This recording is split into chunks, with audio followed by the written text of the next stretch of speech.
రామ్సన్ చూద్దాం.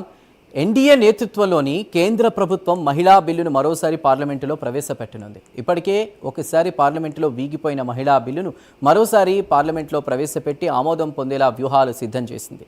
వచ్చే సమావేశాల్లోనే మహిళా బిల్లు ప్రవేశపెట్టే అవకాశం కనిపిస్తోంది. అలాగే జమిలీ డీలిమిటేషన్ అమలుకు ముహూర్తం దాదాపు ఖరారైంది. ఈసారి మహిళా బిల్లుకు ఎన్డీఏకు టీఎంసీ, థాక్రే, శివసేన మద్దతు ఇవ్వనున్నట్లు సమాచారం. అసలు ఆ డీటెయిల్స్ అందించడానికి మా నేషనల్ బ్యూరో చీఫ్ కళ ప్రస్తుతం ఫీల్డ్ రిపోర్ట్లో సిద్ధంగా ఉన్నారు. కళ, చెప్పండి. దాదాపు పార్లమెంటు సమావేశాలకు గత పార్లమెంట్ సమావేశాల్లో మహిళా సవరణ బిల్లుకు సంబంధించినది చాలా ప్రధానంగా వీగిపోయినటువంటిది. దీనికి అప్పుడు ఏదైతే ఓటింగ్ ప్రక్రియ కొనసాగిందో అప్పుడు దాదాపు మనకు 293కి సంబంధించినటువంటిది ఏదైతే 98 ఓట్లు వ్యతిరేకంగా ఇక్కడ అనుకూలంగా 298 ఓట్లు అనుకూలంగా పడ్డాయి, 230 ఓట్లు వ్యతిరేకంగా పడ్డాయి. దాంతో మహిళా బిల్లు సవరణ బిల్లుకు సంబంధించింది వీగిపోయినటువంటిది. ఒక్కసారిగా తర్వాత ఇటు బెంగాల్ ఎలక్షన్స్ రావడము జరిగినటువంటి పరిణామాలు. కానీ ఇప్పుడు మనకు వచ్చే నెలలో వర్షాకాల సమావేశాలు కూడా జరగబోతున్నాయి. ఇందులో భాగంగానే ఢిల్లీ కేంద్రంగా చాలా కీలకమైనటువంటి రాజకీయ సమావేశాలు జరుగుతూ ఉన్నాయి.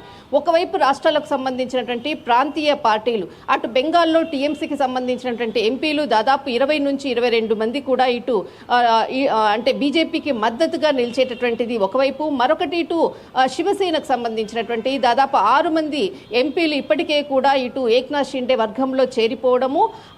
మరొకటి ఇక్కడ సమాజ్వాదీ పార్టీకి సంబంధించినటువంటి ఎమ్మెల్యేలు అండ్ ఇక్కడ ఎంపీలు కూడా చాలా కీలకంగా అటు బీజేపీలోకి టచ్లోకి వస్తున్నారు అన్నటువంటి వార్తలు. మొత్తం మీద పార్టీలు, ప్రాంతీయ పార్టీలకు సంబంధించినటువంటి ఎంపీలతోటి మరి వచ్చే వర్షాకాల సమావేశంలో ఖచ్చితంగా మహిళా సవరణ బిల్లుకు సంబంధించినది ఓటింగ్ ప్రక్రియ కొనసాగి మహిళా బిల్కి సంబంధించినటువంటిది పాస్ అయ్యే విధంగా కూడా ఇటు ప్రభుత్వము చాలా కీలకంగా కూడా అంతర్గతంగా కీలక సమావేశాలు ఆ ఎంపీలతో కూడా దీనికి తగ్గట్టుగానే ఆపరేషన్ గులాబీ అన్నటువంటి దానితో కూడా ప్రతి రాష్ట్రంలో కూడా ఒకవైపు జరుగుతుంది. ఇప్పటికే బెంగాల్ అతలాకుతలమైనటువంటిది ఆపరేషన్లో, ఇటు మహారాష్ట్రకు సంబంధించింది కూడా, శివసేనకు సంబంధించింది కూడా ఇప్పటికే ఇటు ఏక్నాథ్ షిండే వర్గంలో చేరిపోవడము. సమాజ్వాదీ పార్టీ ఇక్కడ నెక్స్ట్ టార్గెట్. ఎందుకంటే దేశంలో అత్యంత ఎక్కువగా ఎంపీలు ఉండేటటువంటి రాష్ట్రం కూడా ఇటు సమాజ్వాదీ పార్టీకి సంబంధించినది కూడా కొంతమంది కీలకంగా కూడా ఇటు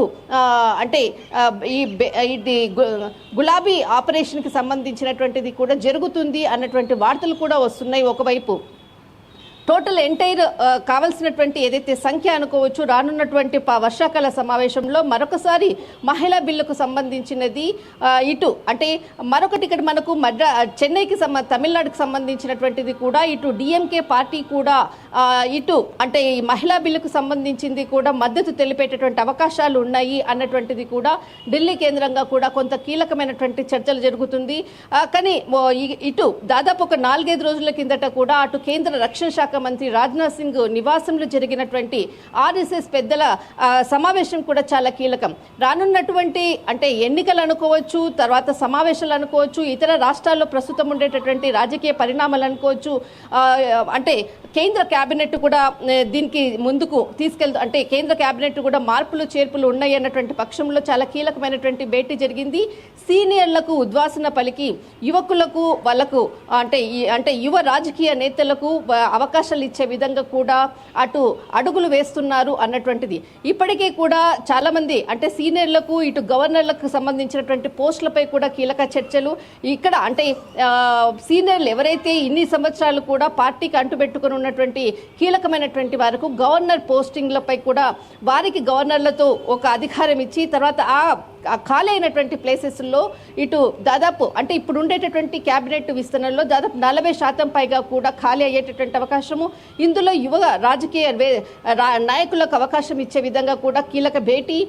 ఇందులో భాగంగానే దాదాపు వారం రోజుల నుంచి కూడా రాజకీయ పరమైనటువంటి సమావేశాలతో ఒకవైపు, మరొక వైపు రానున్నటువంటి వర్షాకాల సమావేశానికి సంబంధించినటువంటిది ఇటు జమిలీకి సంబంధించినది, డీలిమిటేషన్కి సంబంధించినటువంటిది అంశాల ప్రాతిపదికన ముందుకు వెళ్లే విధంగా కూడా ఇటు రాజకీయపరమైనటువంటి నిపుణులతోటి రాజకీయపరమైనటువంటి చర్చలతో ఢిల్లీ వేడెక్కిందని చెప్పవచ్చు.